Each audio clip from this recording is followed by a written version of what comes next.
Good evening, or day, or afternoon. As you've seen at BJ Armani's Cabaret, we've done a lot for the kids, a lot for the community, but we had a beautiful idea by a couple of our performers to read different holiday books so that in case you just need something to uplift you this week, or any day for that matter, go ahead and just replay this, and hopefully we put a little bit of love back in your heart. Remember, we love you, you matter, and you are valid, and you mean the world to us. So, I hope you all enjoy this, and if you have any suggestions about more story time, I'm ready to hear them. Dinosaurs say Merry Christmas. On Christmas Eve, does a dinosaur sleep? Does he go up to bed without making a peep? Or does he sneak out just to check what's to see? Does he rip open presents under the tree? Does he pick off some ornaments, angels and all? Does he shake up the tree so the rest of them fall?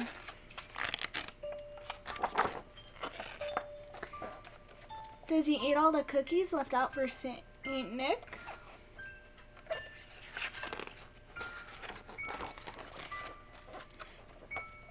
Giving each candy cane one sloppy lick?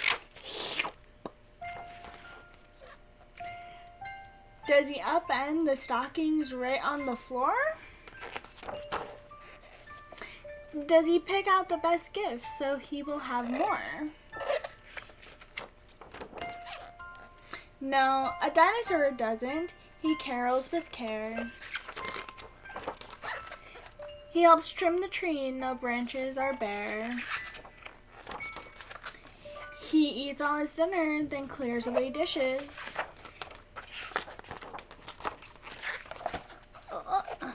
And gives his grandparents big Christmas Eve wishes. When Santa arrives, he's tucked in. Hear him snore. Merry Christmas, you good dinosaur. Look at all the dinosaurs. So The Christmas Owl, based on the true story of a little owl named Rockefeller, by Ellen Kalish, Gideon Sterer, and illustrated by Ramona Kaulitzki.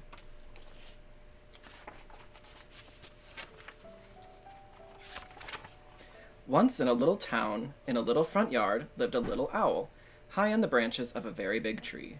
For the curious little owl, not even a year old, the world was filled with wonder. Streams were for splashing, forests were for flying, and friends of all feather were merrily made. One day, when winter had arrived, the town around her began to transform. Houses were decorated, lights were strung, jingles and music filled the icy air. Little Owl watched and listened, and that night, when darkness came, the whole town glittered and glowed. "What's going on here?" she asked her friends. "Christmas," said Moose. "And what is that?" Little Owl said. "Not sure," said Rabbit. "No idea," said Skunk. "No one knows," said Squirrel, "but it happens every year." The next morning, confused as ever, Little Owl flew home, where she found some people standing round Big Tree's trunk. "It's beautiful," said one of them. "It'll be a perfect Christmas tree," said another. "A Christmas tree?" Little Owl wondered. "My home is Christmas?" The workers began attaching wires and ropes to the tree. As Little Owl hid in the shadows, the branches pulled tight around her. She was trapped! But then she heard a roar. The tree shook. Spinning and swaying, it was lowered down onto a truck. Little Owl was dizzy. "Is this Christmas?" "Say goodbye to our tree," someone called as the big truck rumbled away. "Your tree?" wondered Little Owl. "How could anyone own a tree?" For hours and hours they drove. The cold wind rushed beneath her feathers. Little Owl was hungry, but there was nothing to eat. She was thirsty, but there was nothing to drink. She was lonely, and her friends were far, far away. Is this Christmas? Pinned against the tree, she tried to sleep. At last, 3 days later, the truck came to a stop. Again, the tree jostled and lifted. Then all at once, its branches spread. Worn and weak, little owl edged out into the light. Where am I? Below her, hundreds of people stomped and scowled, and cars clogged the streets. Above, strange towers scraped the sky. This is not home. She tried to flap her wings, but she wasn't strong enough. As her eyes were closing, she saw... There's an owl in here.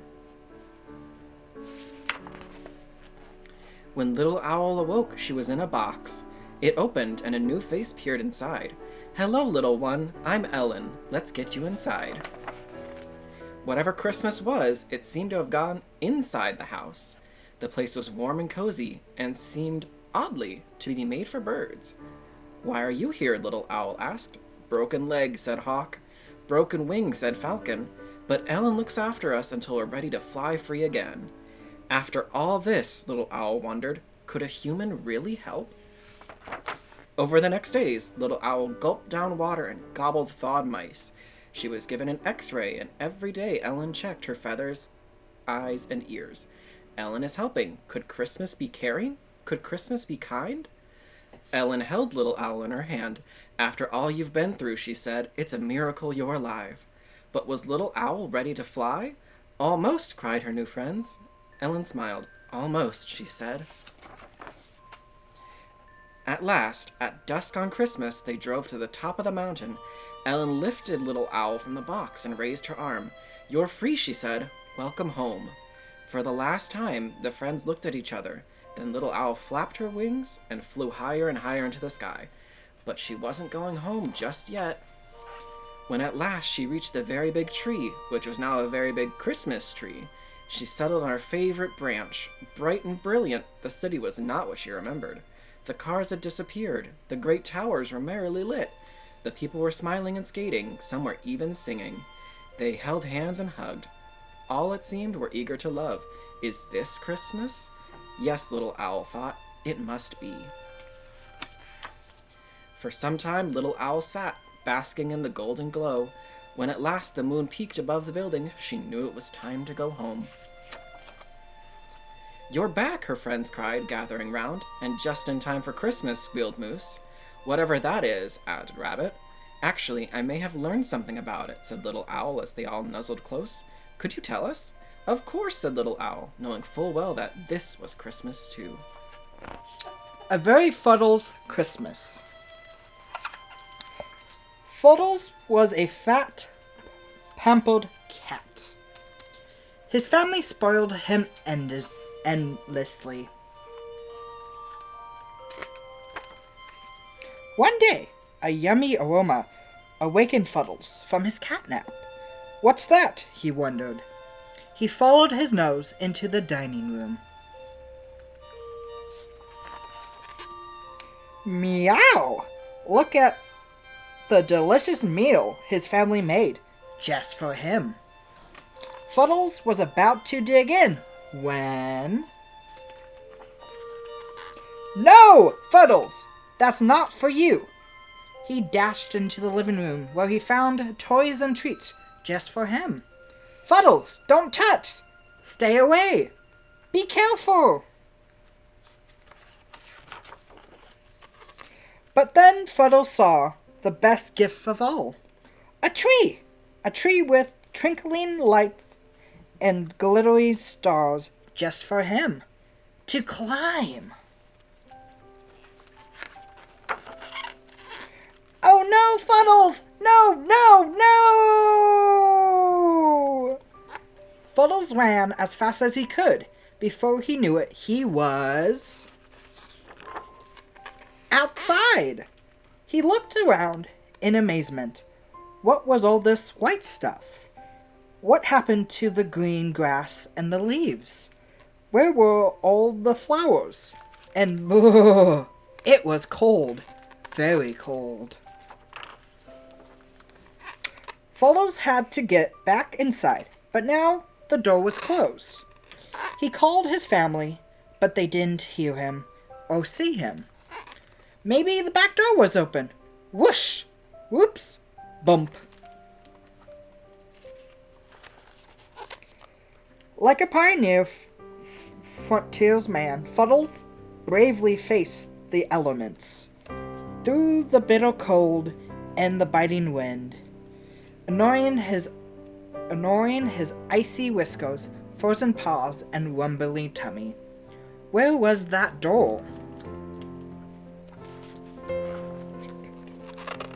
Danger looked everywhere. Plop! Splat! Ow! Who did that? Fuddles looked up and spotted squirrels. Pesky squirrels. They had no idea what he was made of, did they? Fuddles hopped and flopped. He slid and skipped and slipped. And somehow he reached the top of the tree. He chased the squirrels to the end of the branch, and when they jumped, so did Fuddles.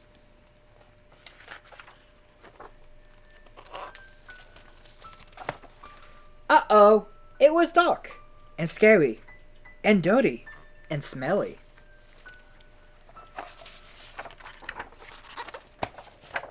Whoop! Fuddles! Where have you been? Asked Mom. Just be glad we didn't light the fireplace yet. A warm bath, a soft towel, a sweet scent, and a home-cooked meal just for him. Merry Christmas, Fuddles. Hi there. My book is called Hoppy Hanukkah.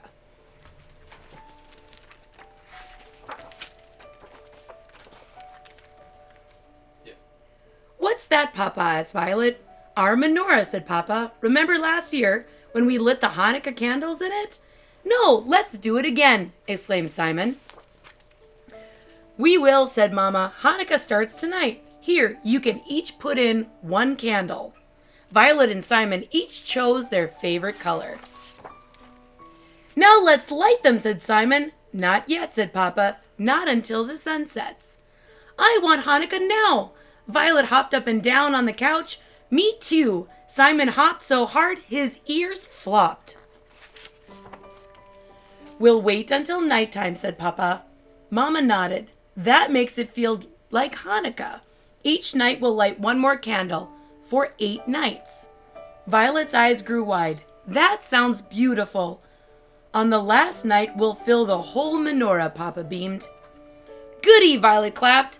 I'll make a wish and blow them all out, like this. Me too, like this. And Simon blew so hard his ears flew.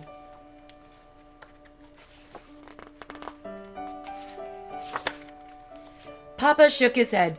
We don't blow them out. We put them in the window for everyone to see. Mama nodded.